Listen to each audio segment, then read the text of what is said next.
Je vais la mettre en sécurité. De toi en particulier. Non, iPhone und Problem. Ireise. Tu veux que je t'aide? Oui, en restant ici.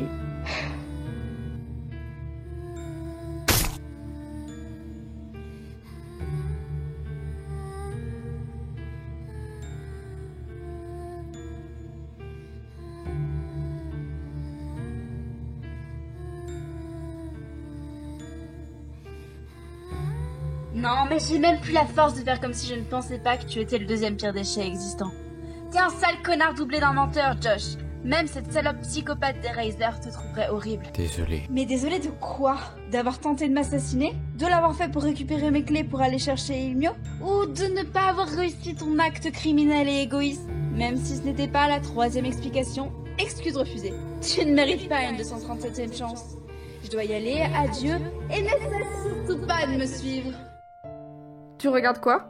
Et toi, tu fais quoi chez moi? C'est Esther, une amie. Elle rêvait de faire une apparition dans une vidéo parlant d'un film Harry Potter. Mais putain, Baptiste, je m'en fous, tu la fais partir tout de suite. Mais... Il n'y a pas de mais, elle part. Mais... Elle sort.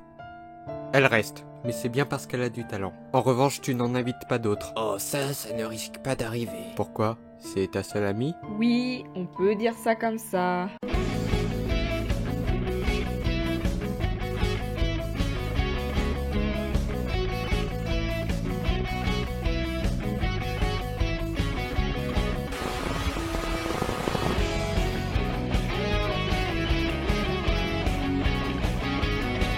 Le livre Harry Potter et la Chambre des Secrets, deuxième livre de la saga Harry Potter, est sorti en 1998 et le projet de son adaptation en film a débuté pendant la production du premier. La production de ce film au budget de 100 millions de dollars a été plus aisée que celle du premier film car l'équipe avait tiré des leçons des difficultés du premier tournage. Est-ce que le film a donc tiré des leçons des erreurs du premier? C'est ce que nous allons voir à travers une critique pour laquelle je vais adopter une formule critiquant le film dans sa globalité point par point et non scène par scène pour cette fois. Et à d'autres occasions. C'est parti pour la critique d'Harry Potter et la Chambre des Secrets. Le film se déroule durant la seconde année scolaire d'Harry Potter à Poudlard, année durant laquelle une mystérieuse Chambre des Secrets aurait été rouverte par l'héritier de Salazar Serpentard, un raciste cofondateur de Poudlard qui voulait que l'école soit accessible qu'aux sorciers de pure souche, libérant le monstre qu'elle renferme pour pétrifier les sorciers enfants de Moldu. Donc Harry devra, en plus de ses cours et de son match de Quidditch, se soucier de ce mystère qui le fera enfreindre les règles de Poudlard pour empêcher Voldemort de revenir. Attendez,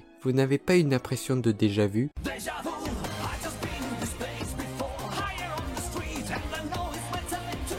Par sa fidélité au livre, le film garde la même structure narrative que le premier film, avec des événements et éléments similaires dans le même ordre, entre autres le passage chez les Dursley, au chemin de traverse, dans la forêt interdite, le fait que le professeur de défense contre les forces du mal soit en fait un connard, le mystère à résoudre avec les fausses pistes et un twist, ou encore... Fais attention à toi, Harry! 10 gens restant plantés là à te regarder...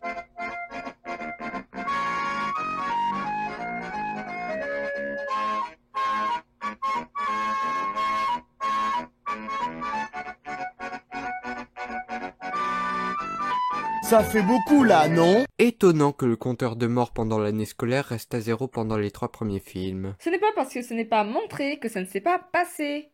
Tu viens de détruire mon enfance et l'utilité de ce compteur. De rien. Le film apporte aussi son lot de nouveaux éléments et développe les éléments déjà introduits dans le premier film, notamment par la continuation du world building dans cette suite. On nous montre un peu plus comment fonctionne le monde des sorciers, les origines de Poudlard, un peu du passé de certains personnages comme Hagrid et la discrimination dont sont victimes les sorciers nés au moins en partie de Moldu, et en particulier ceux venant de 2 parents Moldus qui sont les cibles principales de la menace de ce film. Là où le premier film avait un ton assez enfantin, celui-ci est un peu plus sombre, par l'ambiance un peu plus pesante par moments, comme la scène dans la forêt interdite déconseillée aux arachnophobes, par les enjeux de plus en plus importants au fil du film, avec des personnages en danger de mort, des personnages auxquels on est attaché qui sont directement menacés, Poudlard qui risque d'être fermé, et le risque que Voldemort revienne. Et cette fois, pas en partie de la faute de notre protagoniste, ainsi que par les thèmes que ce film met en place dans la saga, comme la discrimination, l'esclavage,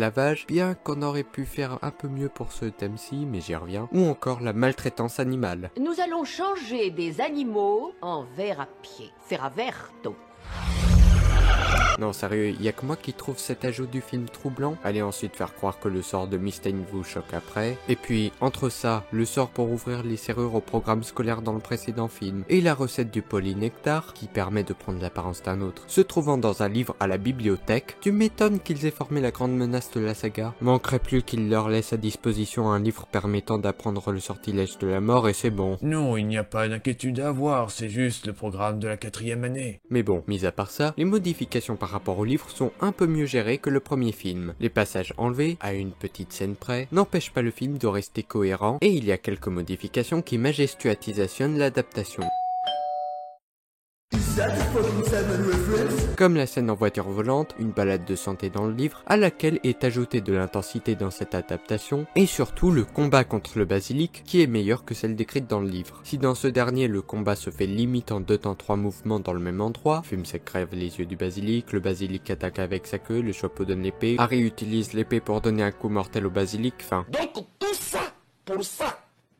Mais dans le film, le combat est un peu plus long et se déroule dans toute la chambre pour offrir une bonne petite scène de poursuite et un combat un peu saisissant pour faire un climax avec un minimum de spectacle. Et on a aussi quelques changements apportant un peu de logique, comme la scène où Harry donne le journal de Jedusor détruit à Malfoy, où il permet à Dobby de se libérer en mettant sa chaussette dans le journal, là où, dans l'œuvre de base, le journal était dans la chaussette. Ouais, j'avoue, parce que bon, dans le livre, comme il n'est pas assez précautionneux pour tiquer à ce moment-là, c'était une veine pour lui que Dobby soit pas déjà libéré par inadvertance depuis longtemps. Le mystère de l'intrigue est tout autant, voire plus intéressant que celui du premier film. En partie grâce à ses 2 fausses pistes crédibles, bien que peut-être un peu écartées un peu trop tôt, sa bonne mise en place et la révélation qui, en plus d'être surprenante, participe au personnage d'Harry, qui a d'ailleurs droit à un développement de personnage intéressant dans ce film. Lorsque toute l'école découvre qu'Harry parle fourche-langue, la langue des serpents, ce qui a été au passage déjà mis en place dans le précédent film, Tu parles au serpent? Je sais, une fois j'étais au zoo et sans le vouloir, j'ai lâché un python sur mon cousin Dudley. il apprend que c'est une particularité rare qu'il partage avec Salazar Serpentard, ce qui va le faire soupçonner d'être le descendant de Serpentard. Mais c'est faux, voyons. C'est impossible. Lis dans ton cœur, tu sauras que c'est vrai. En plus de le faire passer pour le suspect numéro 1, cela va un peu le remettre en question sur sa légitimité d'être à Gryffondor plutôt qu'à Serpentard. Mais je maintiens ce que j'ai dit l'an dernier.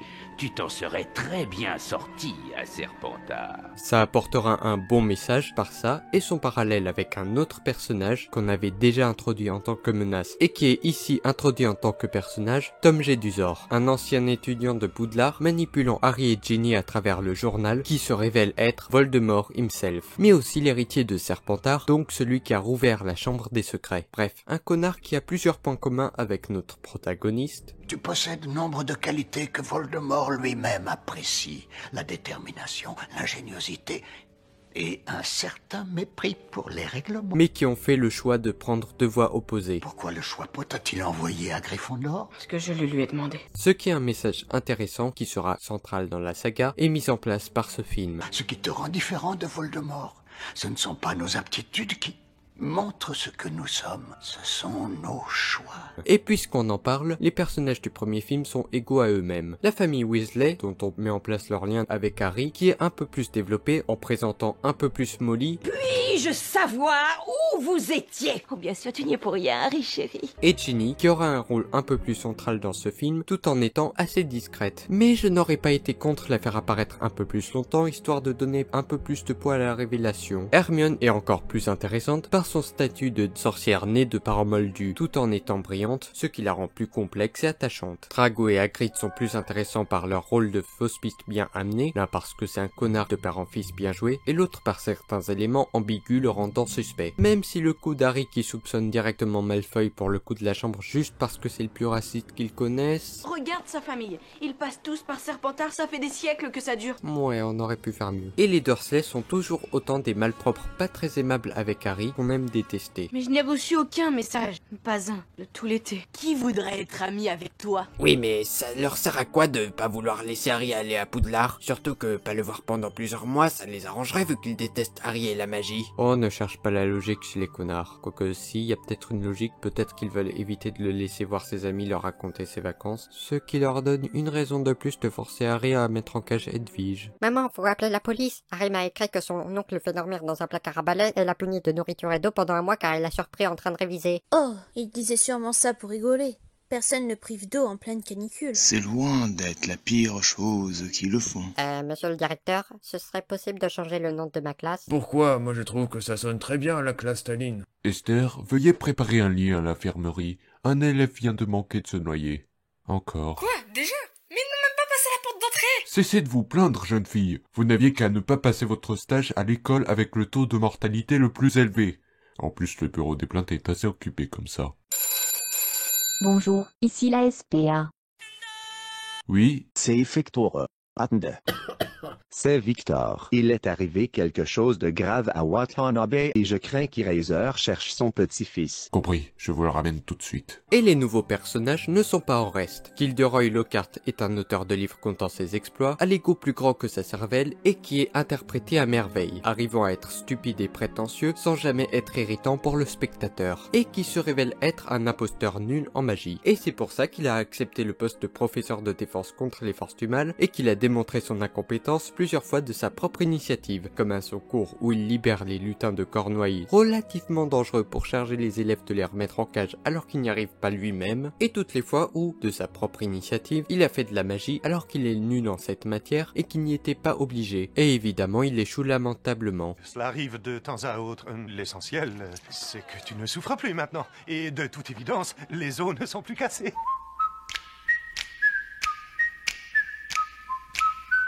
Ce n'est pas critiquable, ça fait partie du personnage d'être con et inutile à la société. Oui, mais pourquoi il n'a toujours pas été viré? L'autrice des livres a dit que Dumbledore voulait faire éclater la vérité à son sujet, donc l'a engagé à Poudlard. Bon, d'accord. Par contre, pourquoi il n'a pas expliqué dans un livre la raison pour laquelle il a été employé? Vu ses tweets Redcon, soit elle a pas pensé à tout quand elle a écrit les livres, soit elle est pas au courant que ce genre de choses doit être précisé dans le livre. Lucius Malfoy, le père de Drago, est un personnage perfide qui n'apparaît que dans quelques scènes, mais dans chacune d'entre elles, il est marquant, en partie grâce au jeu d'acteur de Jason Isaac qui lui donne pas mal de charisme dans ce film. Arthur Weasley, le père de Ron, est un personnage opposé à Malfoy, sympathique, qui a un travail mal payé au ministère de la magie et est fasciné par les moldus. Mimi Géniard n'est pas très mémorable et on aurait pu en faire un personnage attachant par cette situation triste, mais le personnage reste utile et passe correctement. Par contre...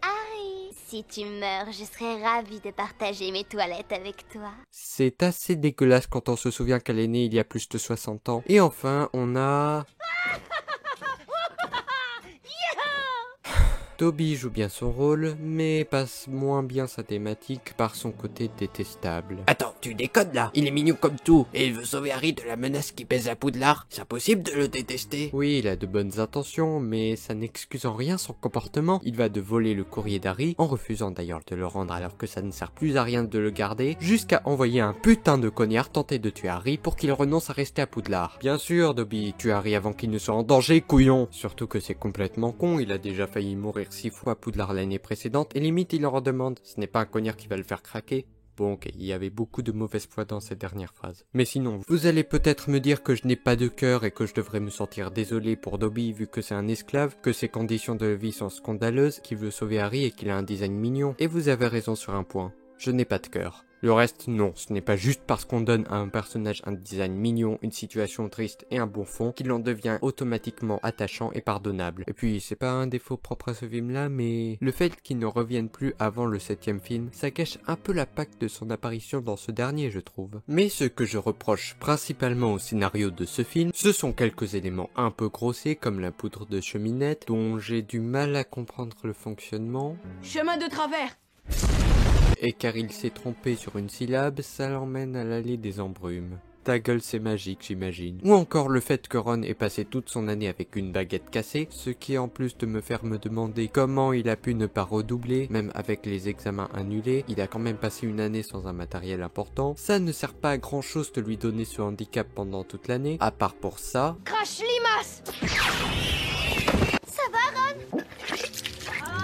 Vous avez une fixette avec les éléments dégueulasses, vous. Et à se débarrasser de Lockhart en jouant intelligemment sur le fait qu'il se surestime, mais ça aurait pu être mieux amené. Aussi, on a quelques coïncidences un peu grossières. Et enfin, deux ex machina. La première étant la voiture qui, après être partie une fois qu'ils sont arrivés à Poudlard... Faites chier, je voulais rejoindre le casting de La Coccinelle revient, pas la version pour enfants de Fast and Furious. Ne réapparaît que plus tard dans le film, dans la forêt interdite, où elle arrive comme un cheveu sur la soupe pour les sauver des araignées géantes, pile au bon moment. Au moins dans le livre, ce qui a été conservé dans une scène coupée, il croisait la voiture avant de croiser les araignées. Ça reste une grosse coïncidence, mais ne faisait pas sortir de nulle part cet élément, et ça apportait une petite touche what the fuck dans ce dialogue. Regarde, elle est retournée à l'état sauvage. D'ailleurs, en parlant de scènes coupées venant du livre, pourquoi avoir enlevé la scène où Harry apprend que Rusar est un crack-molle, c'est-à-dire un moldu né de parents sorciers, ce qui explique pourquoi sa chatte était visée par le monstre de la chambre des secrets, et justifie mieux ses soupçons sur Harry. Et sinon le deuxième de Sex Machina? Ah oui, désolé. Le deuxième de Sex Machina est le phénix de Dumbledore qui arrive pile au bon moment pour apporter le chapeau contenant l'épée de Godric Gryffondor, crève les yeux du basilic et, lorsqu'Harry a une blessure mortelle, le phénix fait tomber une larme dessus, ce qui soigne la blessure mortelle d'Harry comme établi plus tôt. Franchement, une chance qu'il soit là. Mais surtout, comment il savait qu'Harry était en danger dans une salle inconnue de tous? Dumbledore connaît un sort pour espionner Harry? Dumbledore sait que tu es là, Harry. Rien ne lui échappe. Ah bah oui en fait, s'excuse la mise en scène de la scène suivante. Le professeur Dumbledore vous attend. Mais comment il sait? Vous m'avez accompagné juste après avoir découvert le corps. Je lui ai dit par télépathie alors que je vous accompagnais ici. Mais bon, cette dernière scène reste qu'un chipoutage,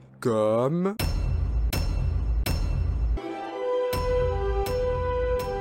Il y a un logo. Je ne peux pas te laisser sortir, Edwige.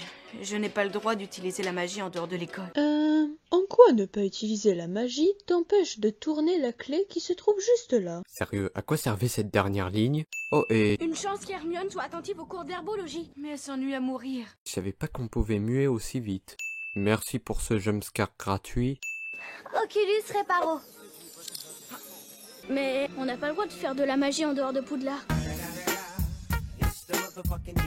Le mieux, c'est de les attendre auprès de la voiture. Et Ron prend la décision stupide d'utiliser la voiture volante pour aller à Poudlard. Et puis t'as pensé à tes parents? Comment ils vont rentrer chez eux, connard? Les moldus n'ont pas l'habitude de voir une voiture volante. Pourquoi tu me l'as pas dit plus tôt? Vous aurez tous les deux une retenue. Peux-tu imaginer meilleure façon d'être en retenue que celle qui consiste à m'aider à répondre à mes admirateurs? Donc, elle envoie faire une sortie dans une forêt mortellement dangereuse pour être sortie du dortoir, mais elle envoie juste aider Lockhart à écrire à ses fans comme punition d'avoir mis en danger le monde des sorciers. Dites-leur que Poudlard n'est plus un endroit sûr désormais. Oui, parce qu'avant c'était un endroit tellement sûr. Pourquoi on prépare cette potion en plein jour, au beau milieu des toilettes des filles? On risque de se faire prendre. Personne ne vient jamais ici. Pourquoi? Parce que les sorciers n'utilisent jamais les toilettes. Rowling l'a dit dans un tweet alors que personne n'avait rien demandé. Potter. Au moins, il est honnête pour un violeur de vie privée. Viens, professeur Dumbledore. Putain, ce que Dumbledore a mal vieilli en 15 ans. D'autre part, en raison des récents événements et en cadeau de fin d'année, tous les examens ont été annulés. Attends, tous? Même les bus et les aspics? Sinon, c'est un sacré troll cet Albus. Ok, ça introduit le sortilège, mais c'est moyennement introduit, je trouve. Bon, on excusera Lucius d'utiliser ce sort au milieu de Poudlard, car il est visiblement énervé, mais à moins d'avoir lu le 4e livre avant, on ne comprend pas qu'il s'agit du sortilège de la mort, donc on ne se rend pas compte de la gravité de la situation. Après, vu qu'il n'a pas l'air très content, on se doute bien que c'est au moins pour le blesser. Ouais, on peut le prendre comme ça, mais bon, perso, je trouve que ça aurait été mieux de laisser son introduction dans la coupe de feu, où on fait bien comprendre à quel point ce sortilège est dangereux. Et moi je trouve que c'est du plagiat de cinémacine ce que tu viens de faire. Bref, ce film est une amélioration par rapport au premier film. L'ambiance garde l'aspect merveilleux du premier film tout en commençant à s'assombrir, les enjeux montent au fil du film, l'univers et les personnages sont mieux développés et le film met en place des thèmes et éléments centraux des prochains films, rendant quand même ce film important au sein de cette saga. Konnichiwa, espèce de monstre. Attaque rapide et surprise. Baka. Dites, vous savez où est mon grand-père? Il est en voyage d'affaires et va pas tarder à revenir. En attendant, tu veux que je te raconte un de ses plus grands exploits? Oh oui. Une bande de malfrats, vénérants et risers, semant sur leur chemin que souffrance. Finalement, je vais peut-être attendre que tu grandisses un peu avant de te la raconter. Bonne nuit petit. Bonne nuit. Un brave et sage sensei découvrit leur repère, contre toute une armée gagna cette guerre. Il convainquit certains que leur cause était vaine, il leur tendit la main, mit fin à toutes nos peines. Jette un sou à ton sensei, au grand protecteur, au grand défenseur. Jette un sou à ton sensei, qui pour nous a tant fait.